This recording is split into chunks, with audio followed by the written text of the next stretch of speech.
When I asked when the wedding is, my daughter-in-law looked at me, smiled politely, and said, "We got married yesterday." I can still hear her voice. Calm, sweet, and almost proud. Like she was telling me about a dress she had bought, not a marriage she had hidden. For a second, I thought I had misheard her. I remember blinking at her, my heart thudding so loud that I could barely breathe. Yesterday. I had spent the whole day before cooking her favorite dish, chicken korma, thinking they might come over to finalize the wedding date. I had even gone to the market that morning and bought a new dupatta, a soft cream one with silver lace, to wear on that special day. I wanted to look presentable when they brought me the good news, but instead, there she stood, my son's new wife, announcing that the wedding had already happened. My son, Hamza, stood behind her, eyes lowered, saying nothing. The world around me blurred. The fan above my head kept spinning, and the smell of the freshly fried onions I had made earlier still hung in the air. But I couldn't feel anything.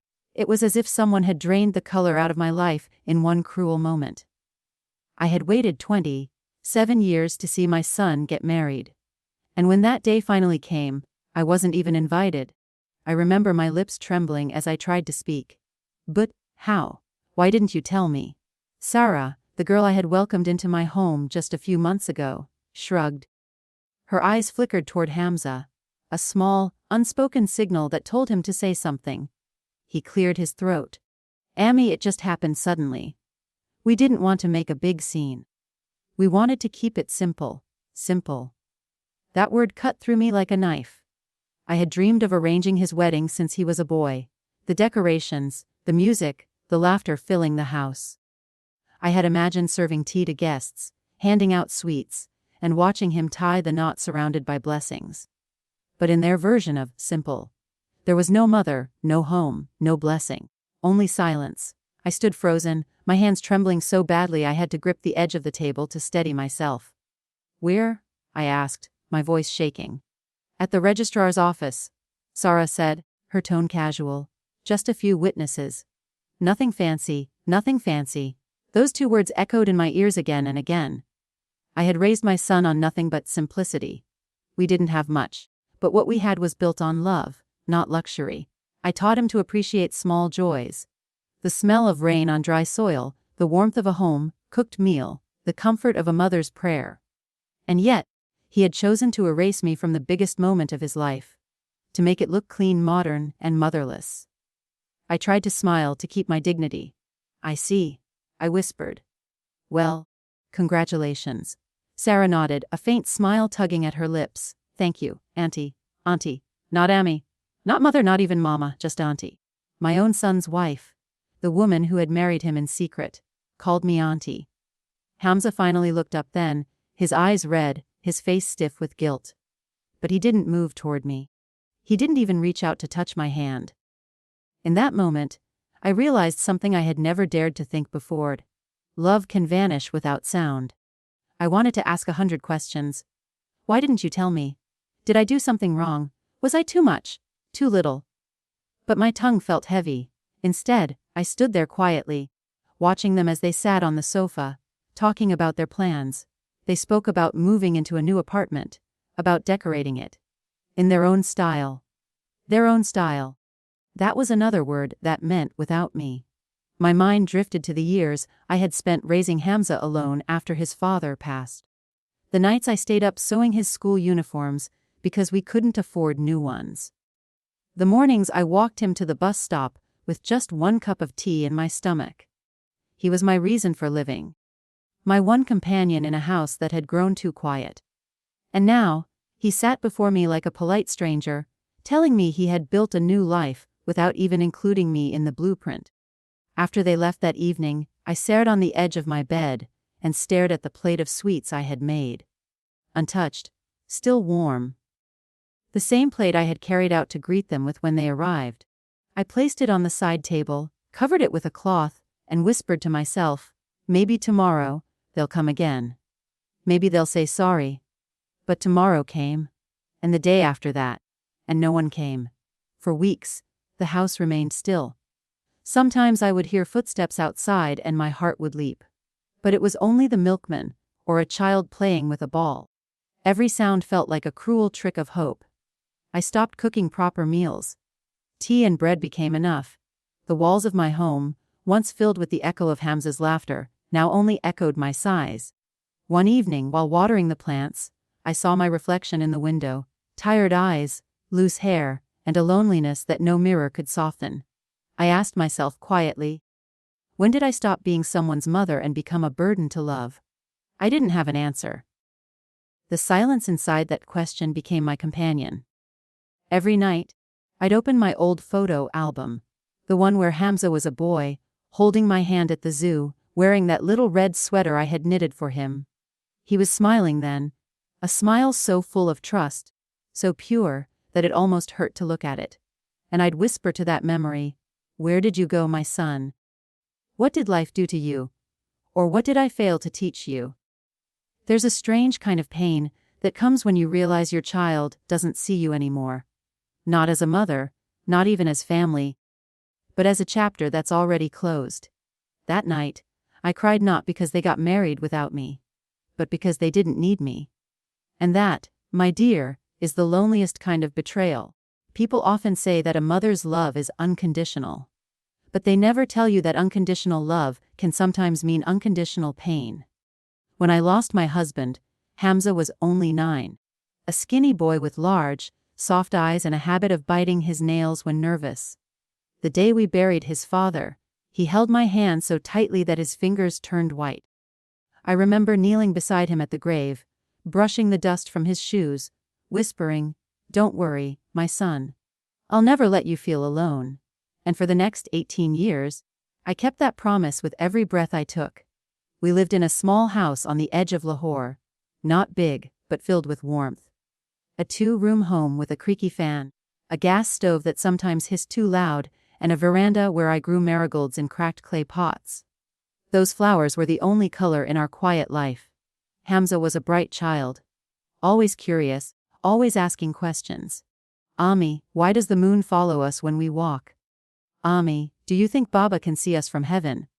I would smile, stroke his hair, and say, "Of course he can. That's why we must make him proud."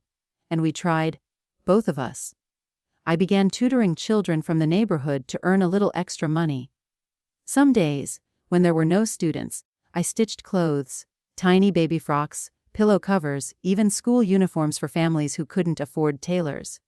Hamza, even as a boy, understood our struggles. I still remember one evening when I was short of money for groceries.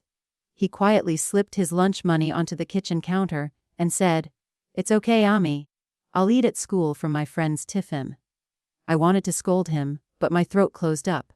That day I realized my little boy was growing up faster than he should. Every rupee I saved, every sleepless night I spent praying, every tear I swallowed, it was all for him. When he got into college, I sold my gold bangles, the ones my husband had given me on our wedding day, to pay his admission fee. I didn't tell Hamza. He only found out years later, when he saw my bare wrists and asked why. I smiled and said, "Gold can come back, beta. But your dreams, they can't wait." The years passed quietly. Hamza started working part-time at a stationery shop to help me with bills. He would come home tired, dust in his hair, ink on his fingers, but always smiling. We'd sit together for dinner. Simple lentils and roti, and he'd tell me stories about his day, about customers and co-workers, about silly little things.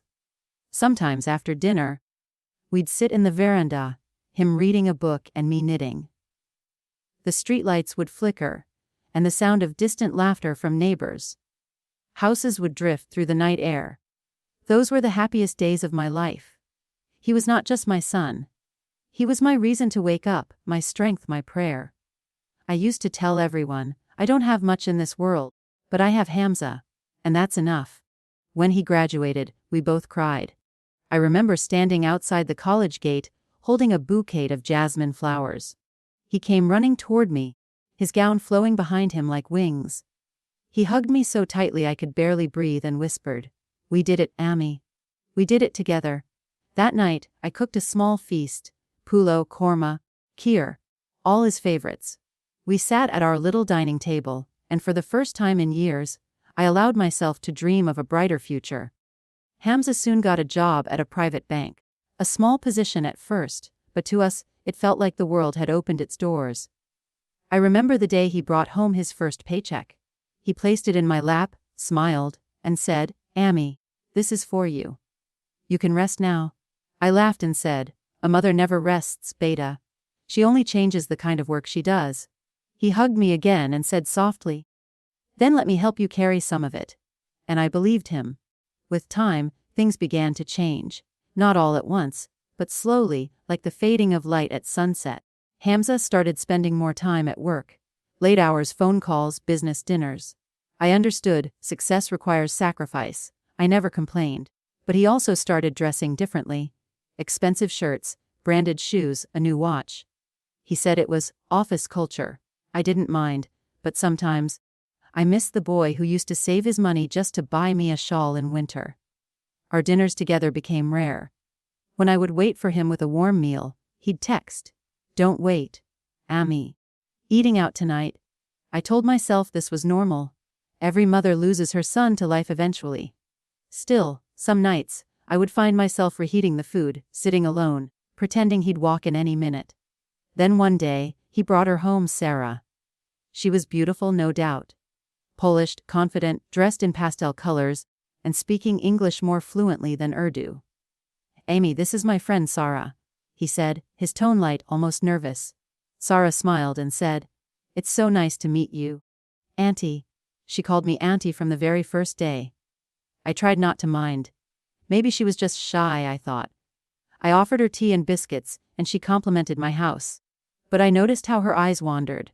To the peeling paint on the wall, the old sofa, the cracked glass frame of my husband's photo. Her smile was polite, but her gaze was judging. Still, I welcomed her with warmth. I even took out my best china cups, the ones I had saved for guests. That night Hamza seemed happy, truly happy, and that was enough for me. After she left, he sat beside me and said softly, "Ami, she's different. She's educated, ambitious. She understands me." I smiled. "Then I hope she understands your heart too." He chuckled, embarrassed. "Don't worry, she does." Over the next few months, I saw less and less of my son. He stopped eating breakfast at home. He started spending weekends away. When I asked where he was going, he said, "Sarah's parents invited me for dinner." I never said no. I never wanted to be the kind of mother who clings too tightly. But deep down, I could feel the distance. Invisible but growing. One day he came home late, smelling of a new cologne, his shirt unbuttoned at the collar. I teased him gently. "You look happy today." He smiled shyly. "I proposed to Sarah." I froze. "Oh, you didn't tell me you were planning that." He looked away. "It just happened, Ami. I'll bring her soon. We'll talk about the wedding." I nodded, trying to hide the sting in my heart. I had imagined being part of that moment. The ring, the blessing, the first step into a new chapter. But once again, I was watching from the outside. Still, I told myself, maybe it's just the way things are done now. Modern kids, modern ways. In the weeks that followed, I began preparing for the wedding. I took out my late husband's watch, planning to give it to Hamza as a gift. I ironed my best clothes, started setting aside small savings for the celebration. When I told Hamza, he smiled faintly and said, "Ami, don't stress. We're not sure about the date yet." Days passed. Then weeks. Sarah came over once or twice, always polite but distant. Once, she brought me a box of chocolates and said, "I hope you'll like these, Auntie. They're imported." I thanked her, though I preferred the homemade sweets from our neighborhood shop. She talked about themes and destination weddings, and how she wanted something simple but elegant. I tried to follow, nodding, smiling, though half of what she said sounded foreign to my ears. I didn't realize then that her idea of simple was one where there was no space for me. There was one evening I'll never forget. It was raining heavily. The sky was gray, and the streets were flooded. Hamza called to say he was staying at Sarah's house for dinner. I said, "Okay, Beta. Be careful." But my voice cracked as I said it. After hanging up, I sat alone, listening to the rain hitting the roof. I remembered how he used to come running to me during storms when he was little, hiding under my shawl, laughing at the thunder. That night, I realized something had changed forever. The boy who once feared being away from me, now felt nothing at all in leaving me alone. When he finally brought Sarah home after months of silence, I tried to act normal, welcoming, cheerful even. But she sat on my sofa, crossed her legs, and said, "Auntie, we've decided to have a very small wedding. You understand, right? We just want to keep it modern." My heart sank, but I smiled. "Of course, Beta. Whatever makes you both happy." That night, after they left, I went to my prayer mat. My tears fell silently as I whispered, "Ya Allah, give me strength to accept what I cannot change." I didn't know then that the worst was yet to come. That the next time I'd see her, she'd be standing in my house with sindoor in her hair, a new bride. And I'd be hearing the words that would shatter me completely. "We got married yesterday." The days after their secret marriage were some of the loneliest I've ever lived through. I used to wake up early, out of habit, to prepare breakfast for Ali. His favorite parathas with mint chutney. But now the kitchen felt empty, the gas stove cold, and my hands purposeless. I'd catch myself setting the table for two, then remember that he wasn't coming home anymore. I tried to tell myself I should be happy. My son had started a new chapter. But happiness doesn't come when love turns to silence. At first, I told the neighbors that Ali had gone for work. I lied because I couldn't bear their pity. I couldn't bear the whispers of, she wasn't even invited to her own son's wedding. The shame of it, it sat heavy in my chest like a stone. Then one evening, he came. It was nearly dusk, the sky orange and soft, when I heard his familiar knock on the gate. 3 short taps, 1 long. I dropped everything and ran. When I opened the door, my heart leapt at the sight of him. My son, my boy. But he didn't smile. He looked tired, guarded, almost guilty. "Ammi," he said softly. I wanted to hug him, but something in his eyes stopped me. "Ali," I whispered. "Come in." "Beta." He stepped inside, but instead of sitting at his old place on the couch, he stood near the door. That small distance between us. It said everything. "Ammi, I came to talk about something important," he began. I nodded, trying to keep my voice steady. "Of course, Beta. Sit down, let me make tea." "No, no tea," he interrupted quickly. "This won't take long." My stomach turned cold. He took a breath, avoiding my eyes. "Amy, things are different now. Zara and I decided to live independently. You understand, right? We're newly married. We need our space." "Space," I repeated, my voice trembling. "You've had all the space you wanted, Ali. I've never stopped you from anything." He sighed, as if talking to a child. "It's not that, Ammi. Zara feels uncomfortable here. She says the atmosphere is too traditional. She grew up in a more modern family, and she wants to live according to her own rules." I felt my throat tighten. "Rules? What rules, Beta? I've done nothing but welcome her, even though she never came to see me before your wedding." Ali shifted uncomfortably. "Ammi, please don't make this hard. Zara just wants peace. She says it's better if we live separately. I'll visit you every week, I promise. Every week." Those words cut deeper than any knife. For a moment, I couldn't speak. I just stared at him. My son, who once cried when I left him at school. Now planning a life without me in it. When I finally found my voice, it came out cracked and small. "Ali, are you doing this because you want to? Or because she told you to?" He looked at the floor. "It's not like that, Ammi. Don't make it sound bad." I wanted to scream, to shake him, to make him remember the years I spent raising him alone after his father passed. The sleepless nights, the school fees, the prayers. But I stayed quiet. Instead, I said softly, "If this is what makes you happy, Beta, then go. Just don't forget where your home is." He nodded, relief washing over his face. Relief, not sadness. That hurt the most. He left soon after, without touching the food I had made for him. That night, I sat on the kitchen floor and cried until my voice went hoarse. The silence of the house pressed against my ears. Every tick of the clock sounded like betrayal. Weeks passed. At first, Ali did visit, on Fridays. He'd come, sit for a few minutes, then leave before sunset. But even those visits changed. He'd start arriving later, leaving earlier. Then he started bringing Zara. The first time she came, she looked around my small living room with a faint, polite smile. The kind people wear at funerals. Nice place, she murmured, brushing a bit of dust from the sofa edge. Though I do think brighter colors would make it feel less old-fashioned. I ignored the sting. Would you like some tea, Beta? I asked gently.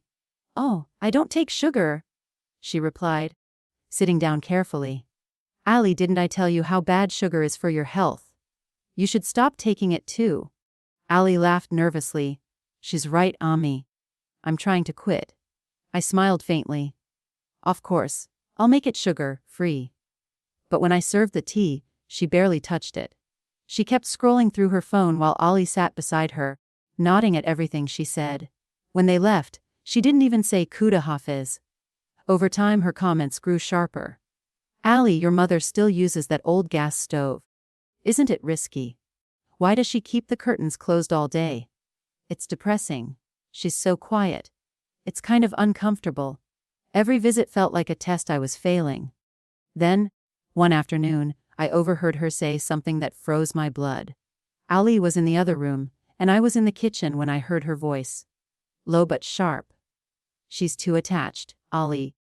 I don't want to compete with your mother for attention. You have to set boundaries. Ali said something I couldn't hear, and she replied, no, I mean it. Either she learns her place, or I won't come here anymore. I stood still, the spoon slipping from my hand. The clatter on the floor echoed like thunder. When I walked in, Zara looked startled, but not ashamed. Did you hear us? She asked bluntly. Yes, I whispered. Well, she shrugged. I'm just being honest. Every marriage needs privacy.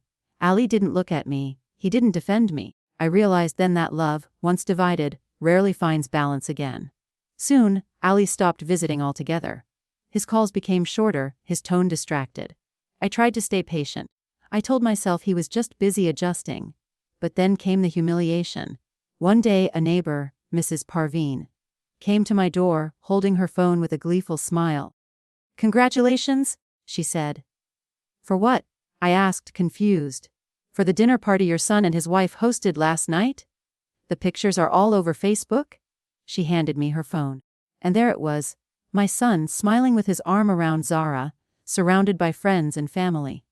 Everyone looked happy. Everyone invitation. No mention, nothing. I stared at the screen until the image blurred through my tears.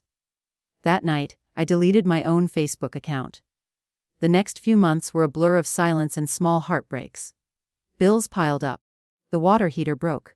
My knees began to ache worse in winter. Still I didn't call him. Pride, or maybe pain, stopped me. But fate wasn't done testing me yet. One evening, as I returned from the market, I saw a familiar car parked outside my gate. Ali's car. My heart lifted for a moment. Maybe he'd come to visit. But when I entered, he was already sitting inside, his face tight, serious. Amy, he said, his tone formal. Zara and I need some help. Just temporarily? Of course, Beta, I said quickly. What do you need? He hesitated. A little financial support. Things have been tough lately.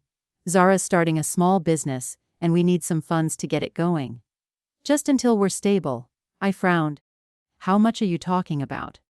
He mentioned a number that made me dizzy. Ali, that's almost all of my savings. I whispered. I know, Ami, he said gently. But it's just a loan. I promise I'll return it soon. Zara's business will do well, you'll see. And I believed him. Because that's what mothers do. I withdrew the money the next morning. Handed it to him in an envelope. He hugged me. The first time in months. That brief warmth was enough to make me forget everything else. But weeks passed. No repayment. No calls. No visits. When I finally gathered the courage to call him, Zara answered. Oh, hi, she said casually. Ali's busy. I'll tell him you called. Can you ask him about the money? I said hesitantly. Her tone changed. Money? What money? The savings I lent him. He said he'd return it soon. She laughed softly. A cold, dismissive laugh. Oh, that? Ali said it was a gift. Didn't you mean it that way? A gift. I repeated, My heart pounding. No, Beta. I lent it. She cut in. Well, I don't think it's fair to bring it up now. It makes things awkward, you know? Anyway, we're heading out. Take care. The line went dead. I stood there for a long time, the phone pressed against my ear, the sound of the dial tone echoing like a verdict. That was the day something in me began to die, the part that believed my love could never be misused. Soon after, rumors started spreading that Zara's business had failed. They'd lost most of the money. Neighbors whispered that Ali had started borrowing from others too. I wanted to go to him to offer help again, but something, pride, or maybe fear, held me back. I started living like a ghost in my own life. Eating little, speaking less.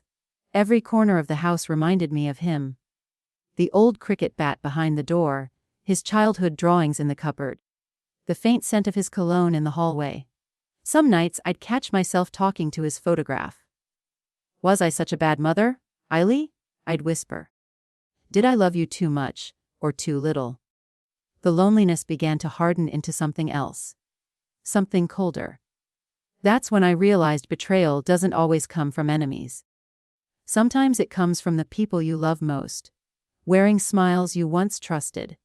And that realization was only the beginning of what was still to come. It's strange how silence can grow louder than any scream. For weeks, Hamza hadn't called. Not a message, not a visit, not even a "How are you, Ami?" At first, I tried to convince myself that he was busy. Maybe with work, maybe with his new home. I told myself newlyweds need space. That's what mothers do. We make excuses for the ones who hurt us because love refuses to die just because respect does. But deep down, I knew something had shifted forever. One morning, I decided to visit him. I dressed neatly, pressed my old maroon shawl, tied my hair into a bun, and took a box of sweets. A mother's peace offering. I stood outside his apartment door, my heart trembling with hope. Sarah opened the door. Her face changed the moment she saw me. "Oh, Auntie," she said, her voice polite but distant. "You should have called first." "I just wanted to see you both," I said softly, forcing a smile. "I brought some sweets. Fresh jalebi from the corner shop Hamza likes." She didn't open the door wider. In fact, she stepped out slightly, blocking my view of the inside. "Hamza isn't home," she said quickly. "He's gone out with friends." "Friends?" I asked. "Oh, that's good. I'll just wait for him then." Sarah's eyes darted behind her. She hesitated, then shook her head. "I'm sorry, Auntie, but we were just about to leave too." Her tone wasn't cruel. It was worse. It was dismissive, the kind of tone you use for someone you've already decided doesn't belong in your life. I stood there for a moment, holding that little box of jalebi, the syrup leaking through the brown paper, warm and sticky in my hand. I nodded, turned away, and began the slow walk home. That was the day the streets felt longer than ever before. Every corner reminded me of something. The shop where I used to buy Hamza's favorite snacks. The park where he once learned to ride his bicycle. Every memory was a ghost brushing against my shoulder. When I reached home, I placed the box on the table. Not a single bite had been taken. I sat down and whispered, "Maybe next week." But the next week didn't come. Months passed like that, empty, repetitive, silent. Until one afternoon, the postman handed me a brown envelope. I tore it open, expecting a letter from Hamza. But it wasn't from him. It was a bank notice. Apparently, Hamza had taken a loan in my name months ago, using the property papers I had trusted him with, for safekeeping. My knees gave out. I sat on the floor, clutching the paper. My hands shook so badly that the words blurred. Default notice. Immediate payment required. I called Hamza, my heart pounding. He picked up after several rings. "Hamza," I said, my voice trembling. "There's a notice here from the bank. It says." "Ami, relax," he interrupted. "It's nothing serious. Nothing serious. They're saying I'll lose the house. I'll handle it, okay? Don't worry yourself over things you don't understand." "Things I don't understand," I repeated quietly. "Hamza, this is my home. The only thing your father left for us. How could you?" "Enough," he snapped. "I told you I'll handle it." And then he hung up. That was the first time my son shouted at me. I sat on the floor for a long time after that, listening to the sound of the clock ticking. Like it was counting down to something terrible. Days turned into weeks. Notices became warnings. I stopped sleeping properly.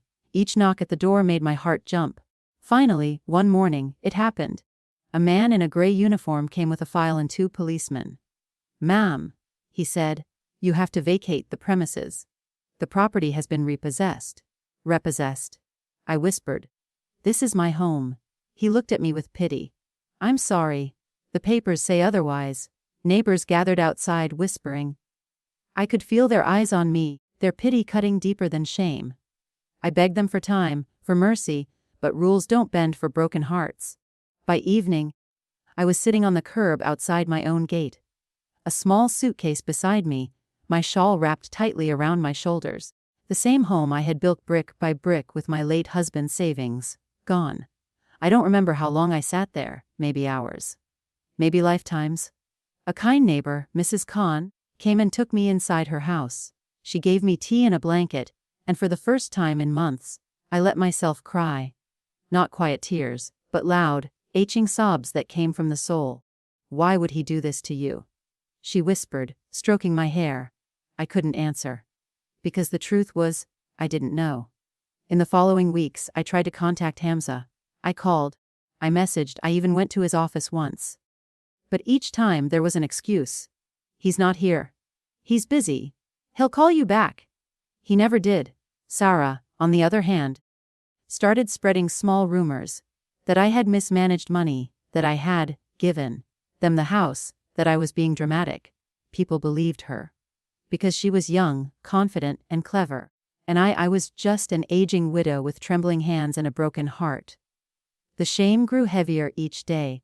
One morning, I went to the market, and 2 women I'd known for years looked away when I passed. One of them whispered, "Poor thing." But you know, mothers like her often cling too much. Maybe the son needed freedom. Freedom. That word haunted me. Was my love really a cage? Was my care a burden? That evening, fever hit me. My body burned while my heart froze. I lay alone in that small spare room at Mrs. Kahn's, staring at the ceiling. My shawl smelled faintly of old tears and medicine. I thought of ending it all. I really did. When you've lost your child not to death but to coldness. When they're alive but unreachable. It feels worse than any grave. But something inside me refused to give up. Maybe it was my husband's memory, or the echo of Hamza's childhood ladder that still lived in my mind. For days, I drifted between fever and consciousness.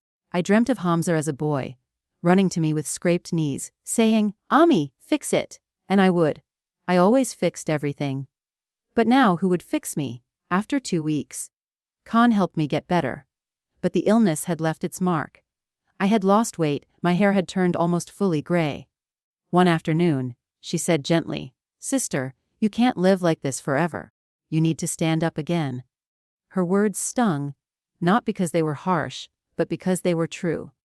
That night, I gathered the few things I had left. A small box of my husband's letters, an old photograph of Hamza, and the Quran that had been my only companion through all this. I went to the mosque nearby. It was empty, quiet. I sat there and cried. Not for him anymore, but for myself. I whispered, "Lie Allah, I don't want to curse my son. Just help me find a reason to live." And in that silence, something shifted. It wasn't forgiveness yet. But it was the beginning of strength. The kind that doesn't roar but hums softly inside you, reminding you that you are still here. The next day, I started volunteering at a local women's shelter with Mrs. Kahn. I wanted to feel useful again. Most of the women there were younger. Some victims of abuse, others abandoned by family. But in their eyes, I saw reflections of my own pain. Helping them made my own wounds bleed less. Still, every night I prayed for Hamza. Even when my heart wanted to hate him. My tongue could only say his name with love. But fate wasn't done with me yet. One evening, I saw Sarah at the market. She was wearing expensive clothes, gold bangles jingling as she laughed with a friend. Our eyes met. For a brief moment, her smile faltered. Then she turned away, pretending not to see me. That was the moment my heart finally broke completely. Not from her rejection, but from the realization that the people I had sacrificed everything for no longer had space for me in their world. I went home that night and didn't cry. Not a single tear. Because sometimes, pain grows so vast that it becomes quiet. The next morning I stood by the window, watching the first light of dawn spill over the rooftops. And I whispered, "This isn't where my story ends." I didn't know it then. But that small whisper, that single act of refusing to disappear, was the first step toward everything that would follow. The nights after the hospital were longer than any I had ever known. The kind that swallow time itself, where minutes feel like hours and silence becomes a living thing. I would lie on my old bed, now creaking from years of disrepair, and stare at the ceiling that still bore faint traces of the smoke from Hamza's childhood birthday candles. It was strange, how life brings you full circle. The same house that once echoed with laughter now whispered with regret. The same walls that held his drawings now held my tears. In those days, I had no one but myself. Even my shadow seemed to have abandoned me. The neighbors had stopped visiting. Sarah had seen to that. Rumors had spread. Ugly, cutting ones. That I had mismanaged Hamza's money. That I was manipulative. That I was the reason he had drifted away. People believed what was easiest to believe. They always do. And yet, in that suffocating stillness, something began to shift. It started small. A single morning when the sunlight slipped through the cracked curtain and fell across my wrinkled hands. The light touched me gently, as though God himself was reminding me, "You are still here." I remember whispering aloud, my voice hoarse, "Why, God? Why keep me here when everything I loved is gone?" The answer did not come in words. It came in stillness. It came in the soft sound of the wind brushing against the window. That was the morning I realized that silence wasn't my enemy. It was my mirror. And for the first time, I looked into it deeply. I began to write. At first, shaky lines on the back of old grocery receipts. Then in a small notebook I found inside a drawer. I wrote about my childhood, my husband, my son. I wrote about the smell of rain on the day Hamza was born, and the way he had clung to my finger, as though it was his whole world. The more I wrote, the lighter I felt. Words became my therapy, my prayer, my rebellion. Each morning, I forced myself to walk outside, to feel the sun on my face, to breathe, to exist. The first few days I could barely make it to the end of the street, but I kept going, step by step, until one morning an elderly woman who sold bread by the corner waved at me. Her name was Auntie Ruxana. She was small, bent with age, but her eyes sparkled with mischief. "Betty," she called me, daughter, though she was perhaps only 10 years older. "You always walk alone. Come sit, have tea, I make it better than your sadness." That day, I sat on a wooden stool beside her cart and drank hot, overly sweet tea that tasted like comfort. She didn't ask about my past. She only spoke about life as if she'd seen its every secret and forgiven it anyway. "People think the worst thing is to be betrayed," she told me. "But the real pain is forgetting who you were before it happened." Her words cut deep. That evening, I sat by the window and whispered to myself, who was I before all this? The answer took weeks to arrive. I was a mother, yes. But before that, I was a woman with dreams. I had once painted. I had once sung in the rain. I had once been alive in ways that had nothing to do with anyone's approval. So, I found my old paintbrushes, buried beneath the clutter of my storeroom. The bristles were stiff, the colors dried. But as I soaked them in water, something in me softened too. At first, I painted only to fill the hours. But soon, I painted to breathe. The walls that had witnessed my sorrow now bore strokes of blue, gold, and crimson. I painted the memories I had lost. My husband's smile, Hamza's tiny hands, my own reflection as a young woman standing in sunlight. And in those colors, I found something extraordinary: forgiveness. Not the kind you give to others, the kind you give to yourself. Weeks turned to months. My body began to heal, my mind followed. The neighbors started noticing my small changes. The way I smiled again, the way I carried myself, the faint smell of paint that clung to my hands. One afternoon, the local women's community center invited people to display handcrafts. Auntie Ruxina, ever the instigator, dragged me along. "They need beauty," she said. You have beauty in your fingers. Don't waste it. I hesitated, but she wouldn't take no for an answer. So I went, and that day, surrounded by laughter, bright fabrics, and hopeful faces, I sold my first painting in years. It wasn't for much, just enough for groceries. But it was the first money I had earned with my own strength since losing everything. That small act lit a fire inside me. I came home that evening and cried, not from sadness this time, but from pride. I looked up at the sky and whispered, "Maybe God. This is why you kept me." A few weeks later, a letter arrived in my mailbox. No one had written to me in months. The handwriting was unfamiliar, neat, deliberate. It was from Hamza. My hands trembled as I unfolded it. The words were short, almost cold. "Amy, I heard you're painting again. That's good. Sarah says we should meet soon, maybe after things settle down. Hope you're well, Hamza." That single page tore open a wound I thought had healed. Not because of what he wrote, but because of what he didn't. No apology. No love. No acknowledgement of the hell he had put me through. For days, I felt the storm return. But this time, something in me refused to drown. I folded the letter carefully, placed it in my drawer, and said aloud, "You will not define me anymore." That was the night I made my decision. I would rebuild myself. Not as a mother seeking her son's approval, but as a woman reclaiming her life. I went to the community center the next morning and offered to teach small art classes to the neighborhood children. The pay was small, but the joy was vast. Every brushstroke, every giggle from the children, healed a piece of my heart. I began saving whatever I could. I opened a tiny art stall at the weekend market. People came, curious at first, then returning with real appreciation. For the first time, I felt seen for who I was. It was a quiet evening when it happened. I was closing my stall, packing away the unsold paintings, when I saw a familiar face across the market. Sarah, elegant, distant, dressed in expensive silk. She was speaking to someone laughing, a cold, practiced laugh. For a moment, anger burned in me. But then I realized, she no longer had the power to hurt me. I watched her walk away, her heels clicking against the stone path, and whispered, "You can't break what's already been rebuilt." That night, I sat beneath the same stars that had once witnessed my despair and made a promise to myself. I would reclaim my home. I would confront my son, not with hatred, but with truth. I would show him the woman I had become. Not the broken mother he left behind, but the mother who had learned to rise. The next morning, I awoke before sunrise. The air was cool, the first light brushing against my face like a blessing. I made a cup of tea, sat by the window, and whispered a prayer, not for revenge, but for strength. I no longer wanted to punish Hamza or Sarah. I only wanted to set things right. As the sun rose, I felt it in my bones. The quiet, undeniable certainty that the time for silence was over. And so began the next chapter of my life. No longer as the grieving mother who lost everything, but as the woman who had found herself in the ruins. I was ready. Ready to face them.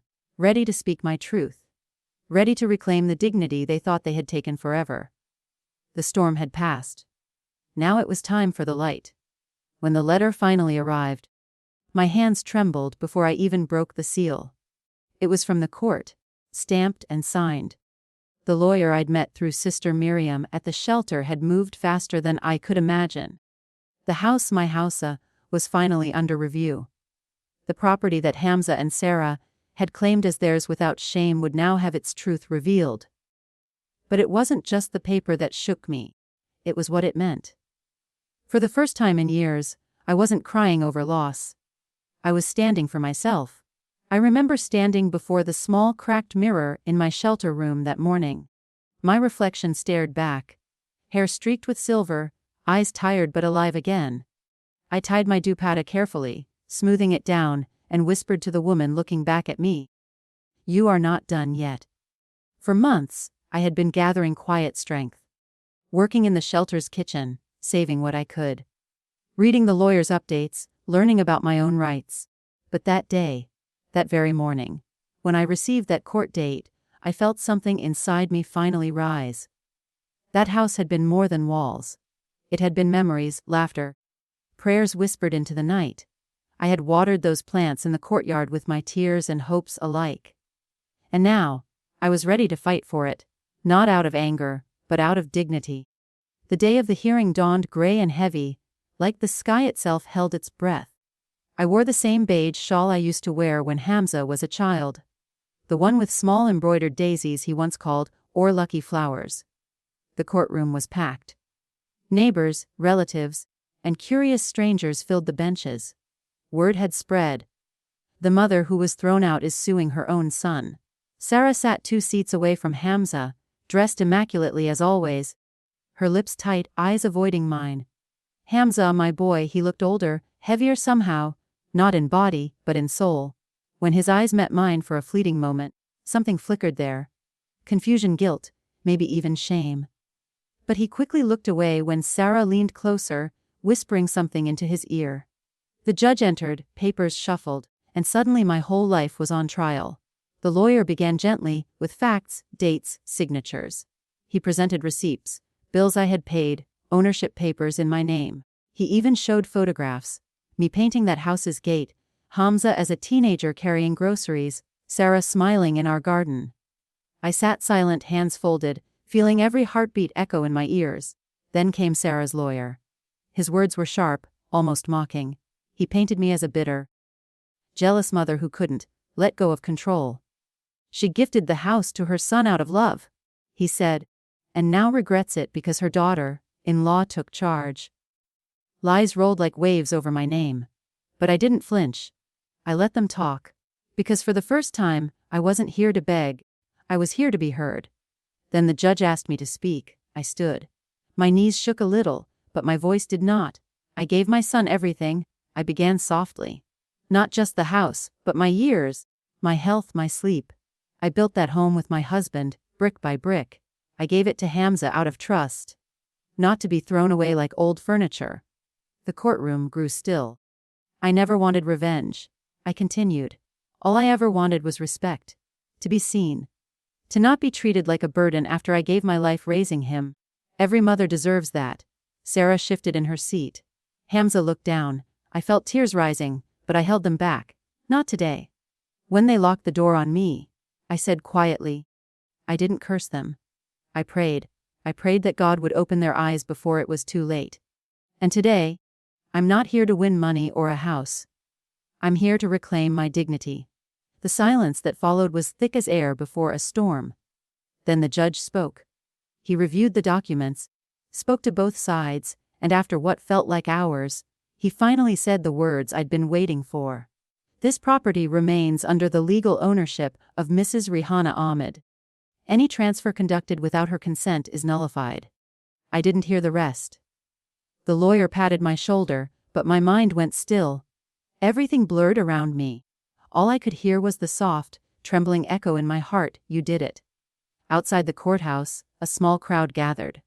Some congratulated me, others simply stared. But I wasn't thinking of them. My eyes were fixed on the steps. Hamza was standing there, alone. Sarah had stormed off, furious, refusing to speak to him. For the first time in years, he looked like a boy again, lost, small, and scared. He walked toward me slowly, his voice breaking, "Amma." I froze.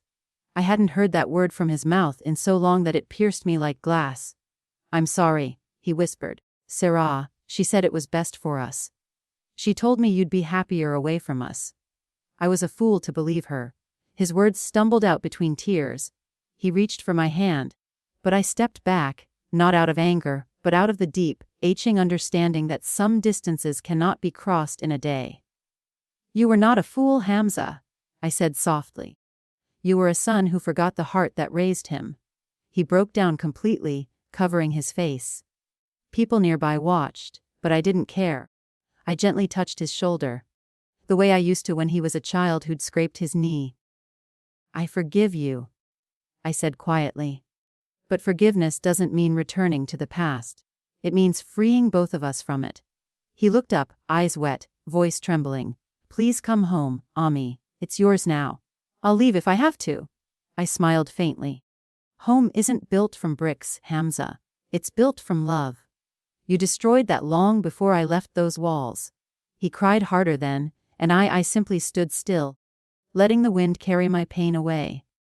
A mother's choice weeks passed after the verdict. I was offered the house back officially. The lawyer handled everything. But I couldn't bring myself to return. Instead, I sold it.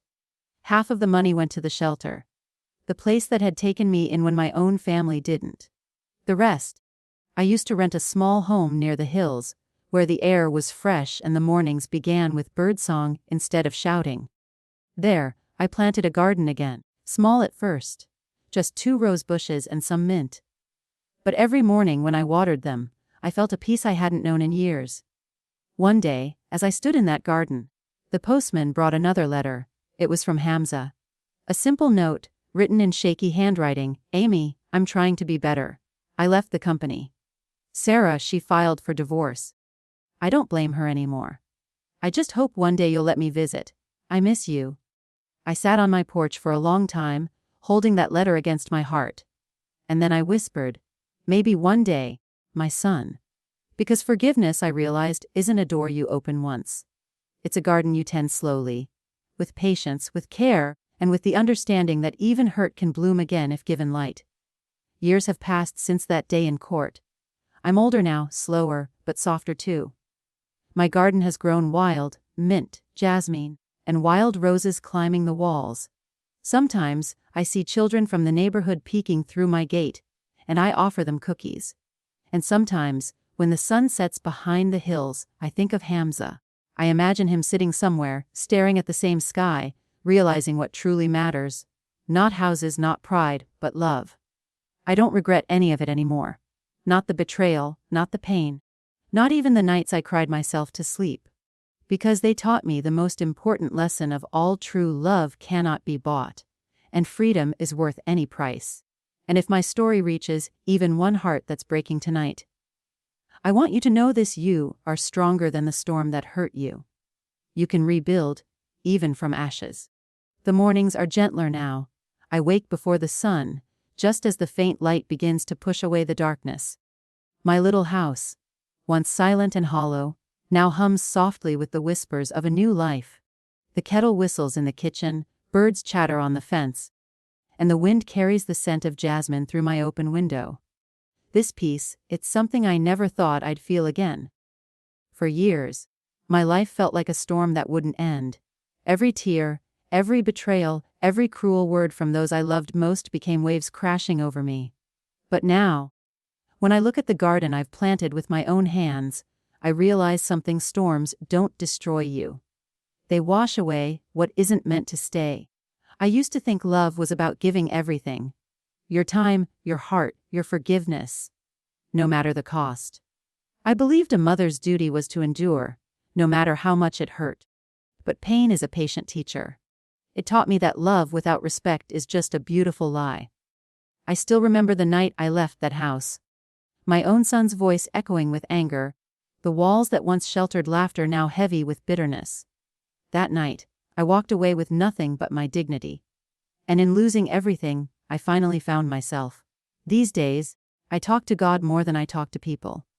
Not to ask, why, but to say, thank you for letting the truth break me, because it also rebuilt me. Sometimes, I think back to Sarah, the woman who turned my son's heart against me. I don't hate her anymore. I pity her. Because a heart that manipulates love will never know peace. She may have won the house, the money, even my son's loyalty for a while, but she lost something far more precious: the purity of her own soul. And Hamza, my son. For a long time, I couldn't even say his name without feeling my chest tighten. But time is a strange healer. A few months ago, he came to see me. His face was thinner, his eyes softer. He didn't say much, just placed some fruit on the table and sat with me in silence. When he left, he kissed my forehead and whispered, "Ami, pray for me." That's all I needed. Because forgiveness doesn't mean forgetting. It means choosing peace over poison. I've learned that people change when life humbles them. I stopped praying for my son to understand my pain. Instead, I prayed that life would teach him gently, the way it once taught me harshly. Now, when I see him helping me water the plants or sitting quietly beside me, I realize some relationships aren't repaired with words. They heal in silence, through time and small acts of grace. In my garden, I've planted roses, basil, and a small patch of jasmine.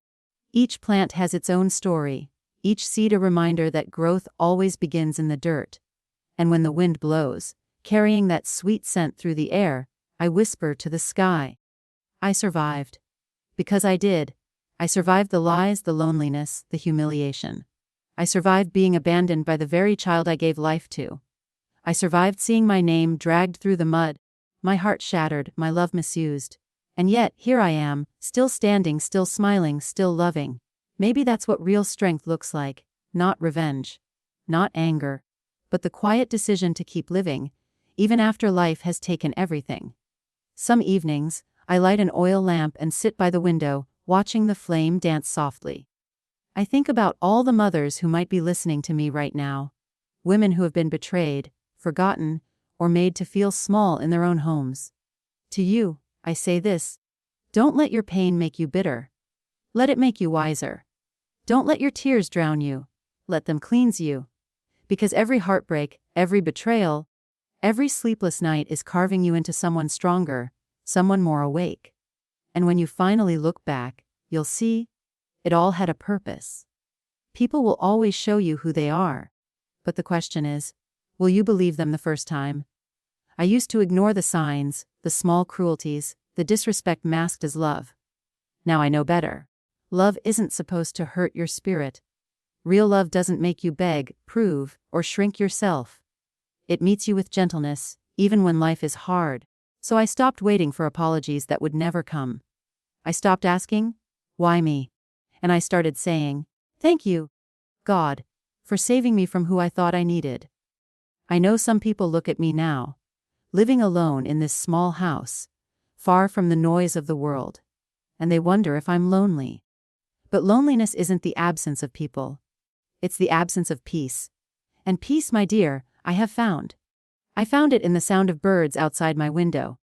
I found it in the laughter of neighborhood children. I found it in learning to love myself, the woman I once ignored, while trying to please everyone else. When I walk through the garden in the early morning, dew kissing the grass, I sometimes speak to God aloud. I thank Him for giving me back my strength, for reminding me that no one, not even your own blood, can steal your worth unless you hand it to them. So to anyone listening to my story, maybe with a tear rolling down their cheek, I want you to remember this: you are not what happened to you. You are what you choose to become after it. Even the deepest wounds can bloom into wisdom, if you let the light in. And one day, when the pain no longer feels like fire, but like quiet understanding, you'll realize that everything you lost was only making space for what you were meant to have all along: peace, dignity, and self-love. I don't need grand endings anymore. Just small, honest moments. A cup of tea at dawn, the sound of wind through the jasmine, and the knowledge that I finally came home to myself. Because in the end, that's the greatest revenge of all. To live peacefully after everything meant to destroy you. And to you, listening tonight, if you're standing in the middle of your own storm, hold on. It's not forever. One day, you'll look back and see that every tear watered the roots of the person you were becoming. Until then, breathe, forgive, and bloom.